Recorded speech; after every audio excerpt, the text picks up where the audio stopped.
Estamos en el libro de los Proverbios. Ya. Eh, y estamos en los primeros versículos porque es como tratar de entender un poco de qué es lo que vamos a leer. Muchos libros tienen un prólogo. ¿Prólogo? Sí, porque el otro es el epílogo. El prólogo es como la introducción al libro. Ni siquiera es la introducción, es como una presentación de lo que se va a hablar. Y el libro de los Proverbios, una de las cosas que nos quiere dejar en claro desde el principio es que es como que nos dijera Salomón, ¿sabe? Aquí no nos vamos a hablar de teoría, pero no se enfoque tanto en la teoría. Porque lo importante de este libro es la práctica. ¿Ya? Eh, por muchos años en nuestras iglesias, nosotros como iglesia bautista nos dicen, bueno, creo que ya no tanto, pero antes éramos el pueblo del libro, ¿ya? Y tenía dos orientaciones, una que éramos buenos para leer la Biblia, para estudiar la Biblia, pero por otro lado también dejábamos de lado tal vez muchas veces la práctica de estas cosas. Sabíamos mucha Biblia, pero había muy poca práctica. Y Salomón nos llama la atención acá, nos dice en el libro de los Proverbios que lo que nos quiere enseñar es justamente a que las cosas que sabemos las pongamos por obra.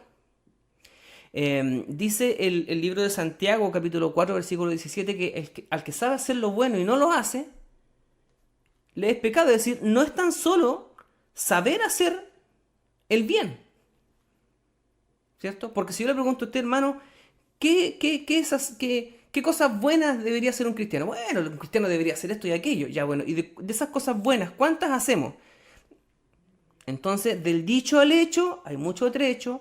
Desde el discurso que nosotros decimos hasta lo que hacemos, ¿cierto? A veces hay mucha diferencia. Entonces, el libro de los Proverbios está diciendo, nos vamos a enfocar en la teoría, pero mayoritariamente en la práctica. Creo que en el libro de los Hechos, en la dedicatoria, a Teófilo, si no me equivoco, esto recién lo acabo de recordar, así que si me equivoco ustedes me entenderán. Claro, dice Hechos capítulo 1, versículo 1, en el primer tratado, oh Teófilo, le escribe Lucas, ¿cierto?, a este Teófilo, hablé acerca de todas las cosas que Jesús comenzó a hacer y enseñar. Entonces, algo que a veces lo dejamos pasar de largo, y esto me acuerdo que creo que el primero que me lo mencionó fue el pastor Pablo Geldre, cuando todavía no era pastor, éramos un par de pajarracos que andábamos en los retiros espirituales por ahí buscando chiquillas. Y en toda esa, buscando la voluntad del Señor. Me acuerdo que andábamos en un congreso aquí cerca, ¿no?, en Talcahuano. Y me acuerdo que el Pablo Helder se me acerca y me dice, oye, ¿te has dado cuenta una cosa que dice Lucas en el libro de los Hechos? ¿Qué dice? Dice algo muy importante, dice, lo que Jesús comenzó a hacer y a enseñar. Ah, le dije, sí, tenés razón. Sí, pero cálmate, pues me decía. Hacer y enseñar. Es decir, Jesús no se iba en puro bla bla. Hacía y enseñaba. Es decir, enseñaba junto con la práctica. A veces caemos vanamente en el discurso de todo lo que deberíamos hacer o lo que debería hacerse. Bueno, pasa con los gobiernos, pasa con las gestiones de un alcalde, qué sé yo, de un profesor, un director de un colegio, lo que sea, de un pastor, ¿cierto? El pastor debería hacerlo así. El pastor debería hacerlo acá. No debió haber hecho esto. Entonces muchas veces hay gente que es re buena para el discurso, pero cuando llega el momento de los cubos, ¿cierto? No es bueno, hágalo usted entonces. Ah, no, es que yo, bueno, es que es fácil hablar, ¿cierto? Eso decimos, es fácil hablar, pero es más difícil hacer. Entonces Jesús, teniendo en cuenta esto, dice el libro de los Hechos, Lucas dice, Jesús comenzó a hacer, y pudiéramos decir nosotros, y en base a esto enseñar. ¿Se acuerda cuando lavó los pies de sus discípulos? Les dijo, ustedes tienen que hacer esto mismo. Él no les dijo simplemente, ustedes deberían lavarse los pies entre ustedes. ¿Qué es lo que hizo Jesús? Él tomó la iniciativa. No les dijo simplemente lo que tenían que hacer, sino que él, como ejemplo, él comenzó a hacerlo. Les habló acerca del servicio, pero no fue un simple discurso. Él mismo dice que se ciñó la toalla, se agachó y lavó los pies de sus discípulos uno por uno. O sea, es una tremenda lección para nosotros. Y Salomón no está lejos de esto cuando él escribe su libro de los Proverbios, diciéndoles lo que yo quiero enseñarles es algo práctico, muchachos, o gente, o iglesia. Algo práctico, algo que ustedes pueden aprender fácilmente, pero más que eso, hacerlo. ¿Ya? Así que si en algo que tenemos que concentrarnos, hermanos, acá, es en hacer. Más que aprender, en hacer. Y aprender, obviamente, qué es lo que vamos a hacer. ¿Ya? Una vez un maestro nos enseñó y nos dijo que cada sermón, cada mensaje, cada meditación de la palabra, cada exposición de la palabra debía finalizar con una invitación. Entonces, una invitación para que la gente se convierta. No tan solo a eso. Nosotros decíamos, la invitación es para los evangelistas. Cuando teníamos campaña, ¿se acuerda? Campaña en la iglesia. Al final había un llamado, ¿para qué? Para la gente que no se había convertido, po. Pero todo el resto, como ya estábamos convertidos, damos por enterado que el llamado siempre era para aquellos que no conocían al Señor o que no habían rendido su vida al Señor. Cuando cada sermón que recibimos está repleto de llamados a hacer algo, a hacer un cambio de actitud, a hacer un cambio en la vida, a abrazar alguna nueva actitud buena, a abandonar, porque el hecho también de dejar de hacer algo que no conviene también es un acto de hacer, ¿cierto? El dejar de hacer ese mismo también es hacer.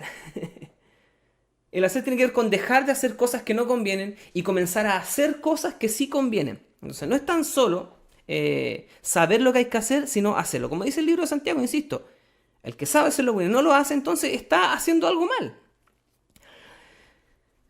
Teoría versus la práctica. Saber hacer el bien, no solo saberlo. También dice que este libro nos enseña doctrina. ¿Qué es lo que es doctrina? Es la corrección, es el aprender haciendo, ¿cierto? ¿Cuándo se vuelve experto una persona? ¿Desde el momento que comienza a hacer algo? No, dicen que la práctica hace al maestro. Por lo tanto, parte de la instrucción también del libro de los Proverbios tiene que ver con esto. Mientras más practiques algo, el concepto que usa el libro de los Proverbios es persigue esto, persiste en esto, indicando que uno va a lograr hacer las cosas y hacerlas mejor. ¿Cómo? Aprendiendo en el seguir haciendo. Es más, en hacer algo e ir corrigiéndolo. Yo el otro día me equivoqué con la receta de los picarones, ¿cierto? Me guié por una receta y le eché más sal de la que debía echarle. ¿Pero qué voy a hacer? Pucha, no hago nunca más. Y hermano, eso aplíquelo a cualquier cosa de la vida. Cuando algo nos sale mal, ¿qué hacemos? ¿Nos frustramos? Decimos, tiramos todos los trastos lejos y decimos, esto no lo hago nunca más. Bueno, lo que yo dije la otra vez que no iba a hacer nunca más eran tortillas. Hice una tortilla, esa sí que me quedó horrible. Y dije, no le pude agarrar el punto, no hubo caso. Así que tortillas no. Pero picarones me voy a animar a hacer de nuevo, sí o sí.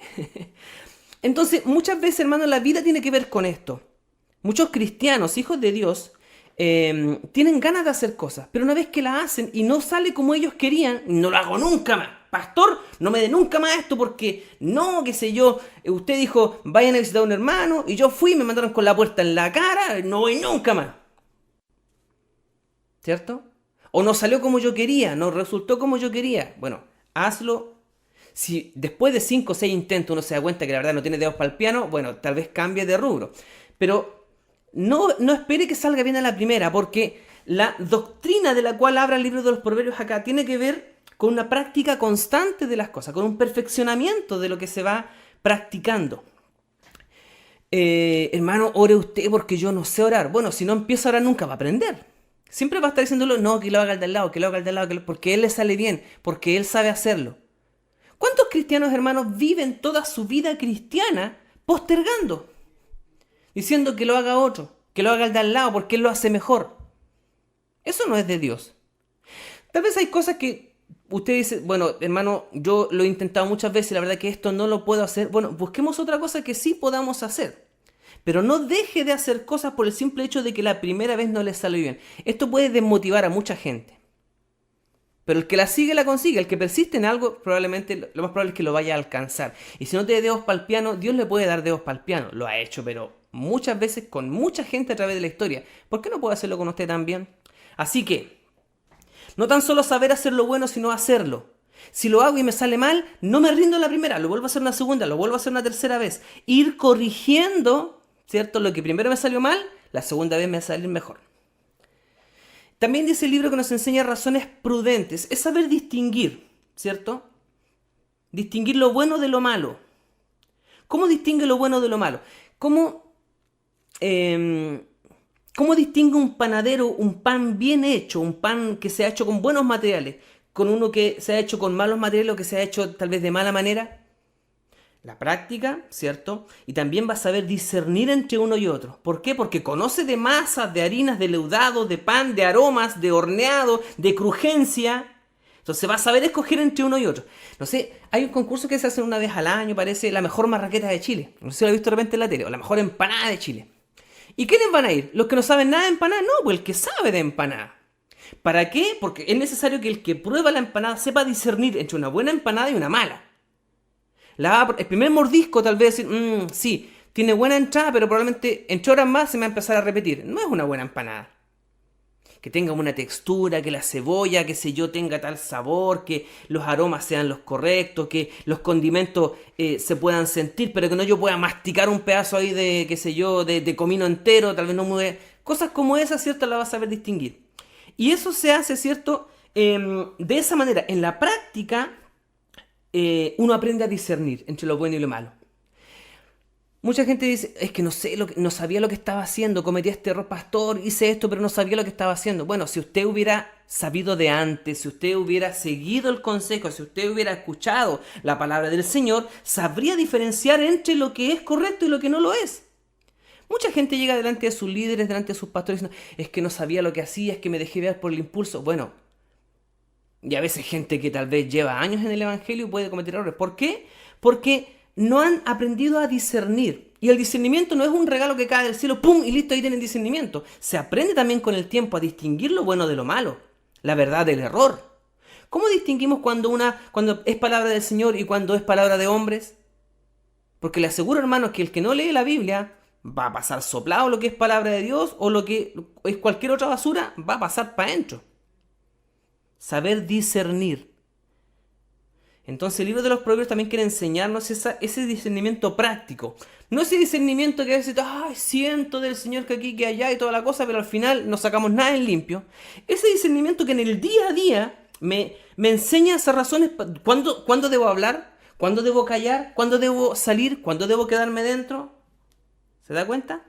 Entonces el libro de los Proverbios tiene mucho esto de práctico. No se va en la volada de tanta cuestión, de aquí, de allá, tanta chaya, sino que discernimiento práctico. El versículo 3 nos habla acerca de discernir los peligros del camino. Nos habla de instrucción. Y el concepto que habla de instrucción acá tiene que ver con tomar, yo decía el otro día, un racimo de uvas y saborearla una por una. Cada bocado. Y la sabiduría, hermanos, muchas veces se alcanza de esa manera. Saboreándola bocado a bocado. No se aprende sabiduría de un día para otro. A veces viene de un largo camino. Incluso ese camino bastante accidentado. Muchas personas llegan a ser sabias después de haber pasado mucho sufrimiento y mucho dolor. Por lo tanto, el que quiera ser sabio, Dios le puede dar sabiduría, pero probablemente el costo que tenga que pagar sea muy alto. A veces hay que sufrir demasiado para lograr sabiduría. ¿Está usted dispuesto? Yo no lo sé. A veces prefiero tal vez quedar de ignorante antes de... Pero hay hermanos que han sido muy golpeados por muchas tragedias y yo creo que es sano que ellos también puedan hablarnos desde esa sabiduría que han aprendido en casos extremos. Han aprendido a la fuerza, muchos de ellos, ¿cierto? Entonces también el libro de los Proverbios nos enseña acerca de eso. Muchos aprendizajes van a ser a la fuerza. No van a ser porque usted quiere. Es porque se vio obligado a vivir una situación y de eso sacó algo provechoso. Es distinto, ¿cierto? Decir, voy a tomar un curso de tal cosa. Voy a tomar un curso de cocina para aprender a cocinar, ¿cierto? Es distinto eso. Usted tiene un propósito de hacer un curso de cocina, probablemente aprenda y se convierta en un excelente cocinero. Pero hay otros que han tenido que aprender a la fuerza. ¿Por qué? Porque tal vez tenían muchos hermanos pequeños, era un hermano mayor o una hermana mayor, sus padres trabajaban o no estaban en casa y tuvo que aprender a cocinar desde que era niña. No fue porque dijo, voy a aprender a cocinar porque debe ser entretenido, sino porque la vida lo obligó o la obligó a aprender a cocinar.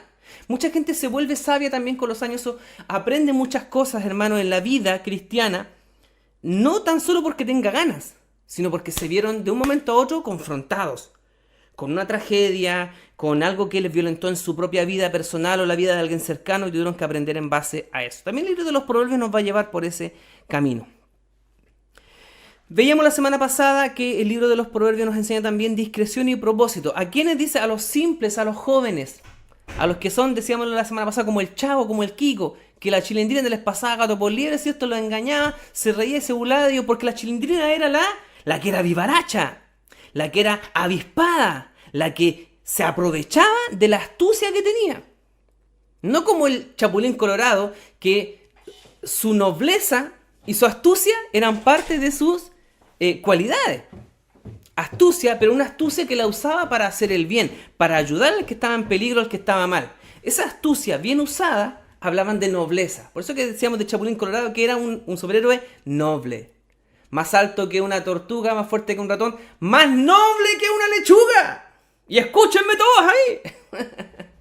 El Chapulín Colorado era un ser noble, astuto y noble. La chilindrina, por otro lado, era un ser astuto, pero no era muy noble. Sus intenciones siempre eran perjudicar al Chavo, al Kiko, ¿cierto? Y el Chavo y el Kiko que ya se caían de maduros porque eran... ¿cuál de los dos más menso, cierto? Esa ingenuidad del Chavo, del Kiko, de repente la que habla el libro de los Proverbios acá acerca de los simples, al que se les queda la puerta abierta, ¿cierto? Entonces, a veces, hermanos, nosotros pecamos de inocente. Como dice la Biblia, mansos, a veces no somos tan mansos, a veces somos más mensos.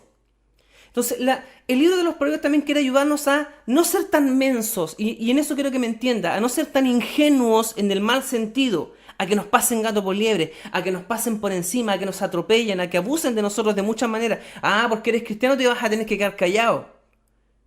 Y no es que nosotros, cierto, tengamos que andar a grito pelado por ahí defendiendo nuestras posturas, pero sí tiene que ver con esa mansedumbre como Cristo nos enseñó, con todo el poder del universo contenido en un ser manso y humilde, ¿cierto? Pero que sabía muy bien lo que hacía. La mansedumbre vista, y muchos lo han explicado como un caballo domado. Un caballo tiene una fuerza tremenda, una fuerza increíble, una capacidad pero es domesticado, es puesto bajo un domador, ¿cierto? Y se convierte en un ser dócil. ¿Perdió su fuerza? Para nada. ¿Perdió su habilidad de saltar obstáculos? Tampoco. Conserva su fuerza, su vitalidad, conserva su... usted ve los músculos, vea esos caballos de repente que tienen los carabineros, que son unos tremendos caballos, ¿cierto? Usted los toca y están pero apretaditos. No los carabineros, los caballos. ¿Cierto? Están así. Y toda esa fuerza en un animal que ha sido amansado, que usted le pasa la mano por ahí y dice, oh, qué increíble, pero me diera una patada y me tira lejos. ¿Cierto? Entonces la mansedumbre tiene que ver también con eso. Nosotros, hermanos, tenemos mucha capacidad, tenemos mucha fortaleza, tremenda fortaleza. Yo he visto hermanos con mucha fortaleza en medio de nosotros, envueltos en una capa de mansedumbre y de humildad. Entonces el libro de los Proverbios también quiere enseñarnos acerca de esto, acerca del que es medio pavo, el que es medio menso, ¿cierto? Como el Chavo, como el Kiko, a los simples y los jóvenes, dice el versículo 4. ¿Para qué? Para que adquieran sagacidad, inteligencia, cordura. La cordura tiene que ver con el pensar antes de hablar, pensar antes de actuar. El joven es impulsivo. El simple, de repente, actúa, como decimos, a tontas y a locas. Pero el creyente que se somete a la palabra del Señor, que se somete al Señor, va a pensar antes de hablar, va a pensar antes de actuar. Dios nos libre de ser cristianos, hermanos, que metamos la pata, siempre tengamos que estar pidiendo disculpas. Como decían, hay un profe, el otro día le decían a la Vicky, un profe que de repente hace algún trámite en la universidad que no hay que hacerlo, y después llama a Vicky, pucha, hice esto, pero la embarré, y la Vicky tiene que estar sacando los problemas, llamando aquí, llamando para acá, que una cuenta, qué sé yo, que una cosa que se pagó por aquí, que otra se pagó por allá. Entonces siempre tiene que andar la Vicky salvando esas cosas. Entonces, cuando habla la Vicky con la secretaria de este profe, le dice, es que este profe, él es de esta mentalidad. Es más fácil pedir perdón que pedir permiso. Entonces, prefiere dejarla embarrada, total, después pide perdón y me perdonan. Pero si persiste en esa actitud, no es la actitud más correcta. ¿Por qué? Porque hace que el resto trabaje mucho. Y él después va con su carita y bueno, haciéndose simpático. Entonces, como cae simpático, es más fácil pedir perdón o disculparse antes que pedir permiso. Quiere decir, de hacer las cosas bien. Entonces, mucha gente y muchos cristianos también actúan de esa manera. Acaballado y después, humilde, bueno, es que perdóname, bueno, es que la verdad es que me equivoqué, que aquí, que allá. Y claro, uno también en el amor del Señor va y perdona, ¿cierto? Pero hay cristianos que no aprenden nunca y siguen siendo acaballados toda la vida. Y están en un círculo vicioso. Se acaballan, son imprudentes, ofenden a gente, qué sé yo, maltratan verbalmente a otros, abusan y después, como soy cristiano, voy y pido perdón. Y como tú también eres cristiano, tienes que perdonar. Y entran en ese círculo vicioso. Entonces, no llegan nunca al punto en el que la palabra debiera llamarles y decirles, bueno, está bien, si me pides perdón te voy a perdonar, pero hijo, la idea es que no sigas pecando. Ojalá cada vez pidas menos perdón, o pidas perdón por cosas distintas, pero siempre con lo mismo, ¿cierto? Al final, mira, hermano, el Señor te va a perdonar igual, pero el mal, el mal para quién es finalmente? Es para ti mismo, tú no aprendes, tú te dañas. Y el problema también es que dañas a otros cuando no maduramos. Insisto, el Señor nos sigue perdonando y es amplio en perdonar. Ese es el concepto que la Biblia habla, es amplio en perdonar. El Señor no tiene ningún problema para perdonarte. El Señor quisiera que ojalá no cayera siempre en lo mismo. Pero si sigues cayendo, el Señor te va a seguir perdonando, en eso no hay ningún problema. Es un Dios de perdón, de amor y misericordia. Y nos aguanta caleta. El problema está en que el Señor nos va a decir una vez, oye hijo, pero es que el problema es que te estáis haciendo demasiado daño. Te estáis dañando a ti mismo. Yo no tengo problema en perdonarte, hijo. Pero ¿cuánto daño te estás haciendo tú? ¿Cuánto daño estás haciendo al resto? Entonces muchos cristianos no comprenden esa parte. Y no maduran nunca, no les cae la teja nunca. Versículos 5 y 6 para terminar por el día de hoy. No he escuchado ningún gol hasta el momento. Por lo menos acá, no sé si los vecinos habrán gritado.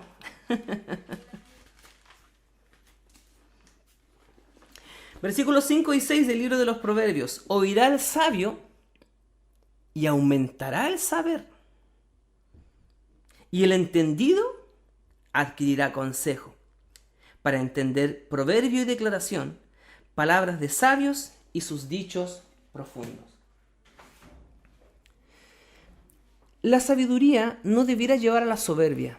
Una persona con sabiduría no debería despreciar el libro de los Proverbios. Hoy muchos se creen sabios en el mundo, hermanos, despreciando la palabra de Dios. Y eso es alejarse de la sabiduría. Quien se considera sabio también sabrá abrazar el consejo de la Biblia. Porque no es un consejo atemporal, como hoy día dicen, como la discusión de estos últimos días, hermanos, de que la iglesia son retrógrados, que defienden el matrimonio acá y que no les gustan, qué sé yo, los homosexuales o que todo lo demás. Mire, la gente nos pone un montón de carteles encima. Usted no se preocupe, hermano, actuamos con sabiduría. Los sabios de este mundo, los realmente sabios, sabrán apreciar el consejo de la palabra del Señor. Lamentablemente este mundo cada vez se hace más necio y mucho menos sabio. Este mundo ha perdido sabiduría, ha despreciado la sabiduría, como también el libro de los Proverbios nos va a enseñar más adelante. No caigamos usted y yo en eso. El versículo 5 y 6 tiene que ver con una mente aguda y dice, llegar a ser, oirá el sabio y se hará más sabio. Llegar a ser, por un lado, ¿cierto? Yo anhelo, ¿sabe qué de repente pensaba? Pucha, yo digo, ojalá que no me ponga más gil mientras más viejo. Bueno, en algunas cosas sí, me pongo más mañoso. Ya estoy cachando ya en la edad cómo se está viniendo.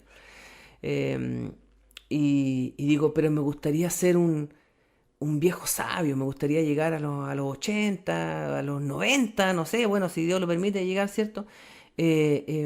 Pero ojalá yo pudiera hablar y ya no ser tan acelerado. Ojalá, no sé, pues a los 90 si ya estoy acelerado, yo creo.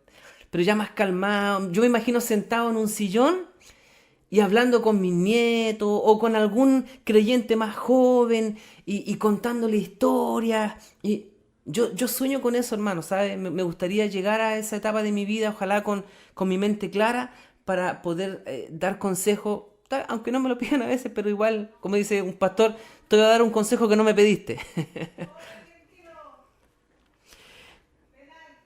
Pero señora, por favor, llegar a ser, profundizar en ese conocimiento. Profundizar en ese conocimiento. Hay un grupo humorístico, con esto quiero terminar, hermano. Bueno, antes de ese grupo humorístico, las parábolas, Jesús hablaba en parábolas. Y los entendidos y los sabios de la época quedaban colgados como ampolletas. Y eran palabras sencillas. Yo cuando era chico, era niño, leía algunas fábulas, algunas anécdotas ahí que aparecían, ¿cierto? La liebre y la tortuga, que enseñaban verdades muy simples, muy sencillas, con una historia muy sencilla, pero eran verdades que igual hasta el día de hoy quedan marcadas. Eh, y dice el libro de los Proverbios, el que es sencillo va a aprender esto, el que quiere aprender. El que es sabio va a saber apreciar este consejo, por sencillo que sea, o por profundo que sea, el sabio lo va a saber apreciar. Hay un grupo humorístico que me gusta mucho ver a mí, los Lelutier, ¿ya? Hacen un tipo de humor muy intelectual, muy especial.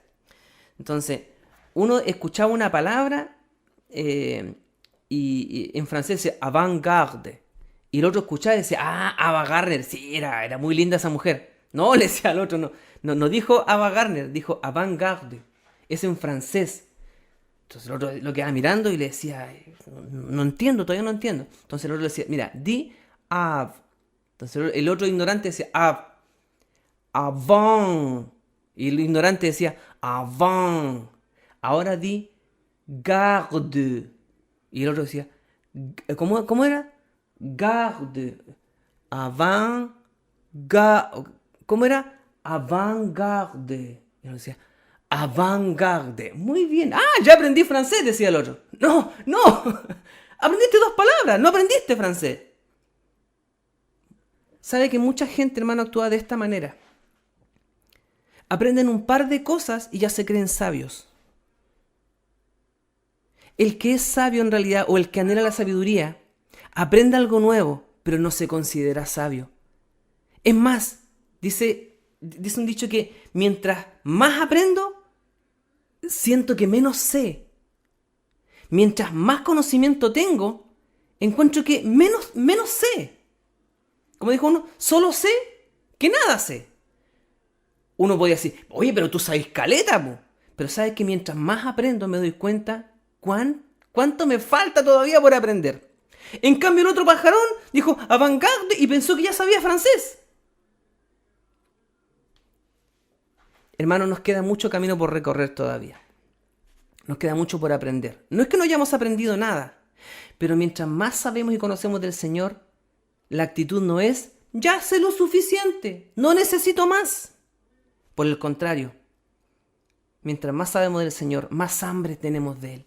Es esa fuente de la que uno se toma un vaso de agua y ¿cómo quisiera volver? Para volver a tomar esa agua. Usted no toma un agua rica, usted no come una comida rica y dice, hoy me comí esta comida en este restaurante, qué sé yo, por ahí, una picada que encontré donde venden un chupe de loco, pero impresionante. No pienso volver nunca más. No, usted va a volver cada vez que pueda. Porque quiere volver a probar ese sabor, quiere volver a encontrarse con esa textura, con ese aroma, con ese sabor, con ese restaurante, no sé, una picada por ahí medio oculta. No lo prueba una vez para olvidarse. Y mucha gente, hermanos, prueba al Señor una vez y no vuelve nunca más. Si realmente lo hubieran probado, lo hubieran saboreado, volverían por más. Y nunca se cansarían de seguir probando, seguir probando, seguir probando. ¿Cuál es su actitud? ¿Cuál es mi actitud, hermano? ¿Cuál es nuestra actitud frente a la sabiduría que Dios nos ofrece, a la sabiduría del libro de los Proverbios? Yo espero que sea con esa ganas de seguir aprendiendo. Que Dios nos siga dando hambre, que Dios nos siga dando sed espiritual, ¿cierto? Para poder seguir avanzando. Oremos al Señor. Gracias, Señor. Gracias porque nos has hecho con una mente que aún puede dar mucho más, que aún puede abarcar mucho más y puede aprender mucho más también. Queremos seguir absorbiendo de tu palabra, de tu sabiduría, Señor, para conocer, como dice el libro de los Proverbios, razones prudentes, para aprender a hacer lo bueno, no tan solo aprender, sino hacer lo bueno. Gracias, Señor, porque tu palabra es sabiduría. Gracias porque tu mensaje, Señor, hasta el día de hoy sigue presente y sigue tan activo como siempre. No ha pasado de moda. El que quiera aprender, el que quiera ser sabio, tomará tu palabra y la va a leer, Señor, porque no hay mayor fuente de sabiduría y entendimiento que tu palabra. Gracias te damos en el nombre de Jesús. Amén.